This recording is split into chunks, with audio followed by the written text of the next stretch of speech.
One of the joys of conducting an equal voice choir is how easy it is to adjust the balance between the voice parts. In a mixed choir, if you're not a tenor, you probably can't sing the tenor line, but in a women's choir, it's very, very easy to move people around. So the mundane part of taking care of Divisi is simply to get organized.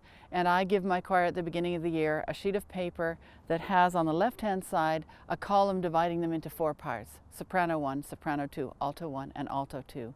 And beside each person's name is a little 1 or a little 2, so they know if that part splits, whether to take the upper or the lower notes. And that will cover us off for 2-part music, 4-part music, 8-part music, and even a double choir of 4 parts, because all the ones are choir 1.